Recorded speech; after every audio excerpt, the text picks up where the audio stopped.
Nesta sexta-feira, estamos aí praticamente na véspera do Dia dos Pais. Nem todo mundo tem o pai biológico presente para homenagear no domingo, né? Mas tem muita gente que tem aquela figura paterna que se torna referência pelo afeto criado na relação. Algumas vezes os laços são tão fortes que se tornam realmente parte da família, a chamada paternidade socioafetiva, que pode ter efeitos, inclusive, no campo jurídico. Sobre isso que a gente conversa com o advogado Leonardo Marcondes Madureira, que é especialista em direito de família. Seja bem-vindo, Leonardo. Muito obrigado, é um prazer estar aqui falando com a audiência da CBN. O conceito de família tradicional mudou, né, Leonardo? Até mesmo perante a Constituição Federal, se a gente pensar nesse tema. Exatamente.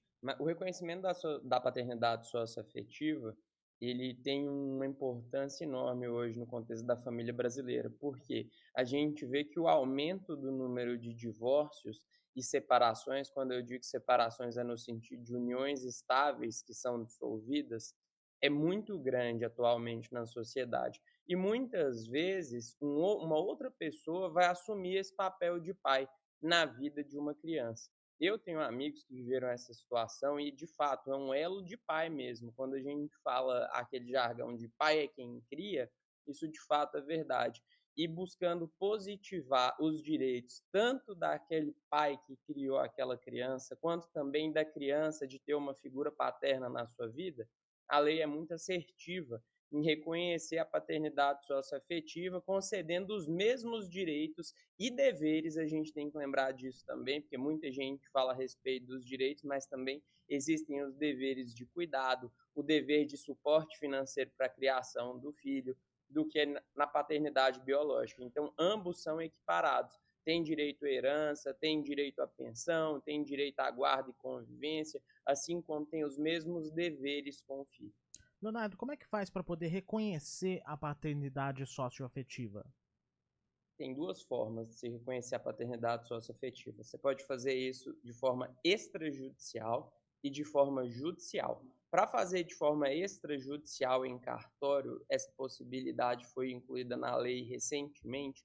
Você vai até o cartório com a autorização do pai biológico e vocês firmam um documento registrando o pai socioafetivo na certidão daquela criança.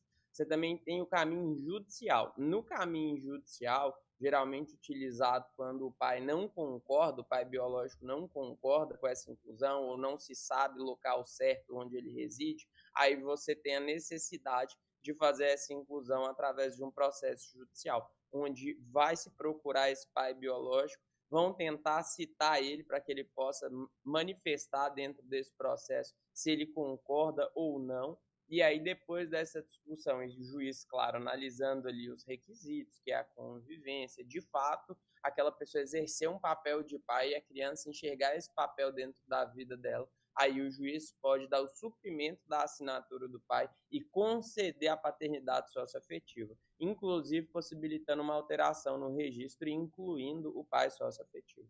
É diferente, então, da adoção, né, Leonardo?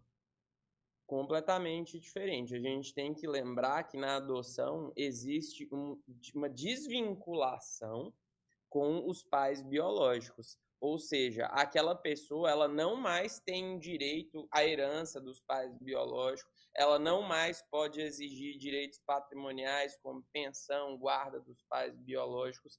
Ela é inserida em uma nova família e essa nova família assume completamente essas responsabilidades. E o procedimento da adoção, ele também se diferencia porque existem requisitos para se conseguir a adoção, existe um cadastro nacional de adoção, existe uma avaliação muito mais longa do Poder Judiciário.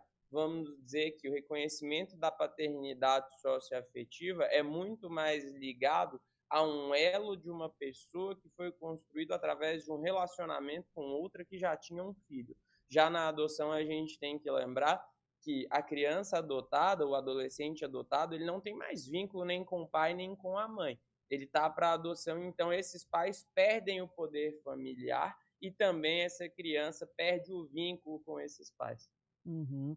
A gente falou aí, você citou, né, a questão muito dos direitos e deveres, né, desse pai, e vale o inverso também do filho com o pai em determinadas situações? Claro, vale sim.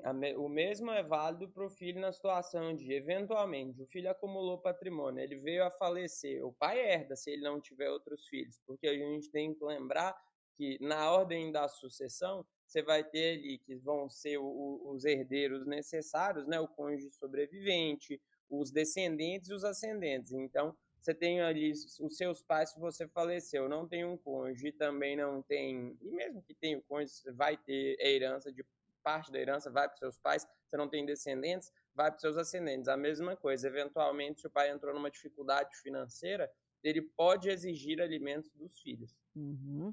E pode ter até esse pedido de paternidade socioafetiva, mesmo no caso, então, de morte, por exemplo, dessa figura paterna?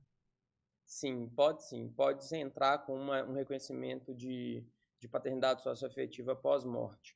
Aí você vai ter de comprovar dentro do processo que ali existem os requisitos para a constituição da paternidade socioafetiva, que é justamente demonstrar que de fato existe um vínculo familiar ali, aquela pessoa exercia o papel de pai na vida daquela criança. Extremamente importante para questões de herança, por exemplo. Uhum.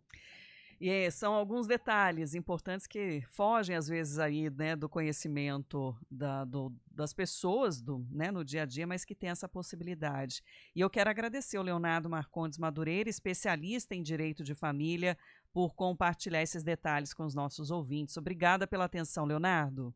Obrigado a vocês. É sempre um prazer estar falando para a audiência da CBN. Um excelente dia. Obrigado. 10h15.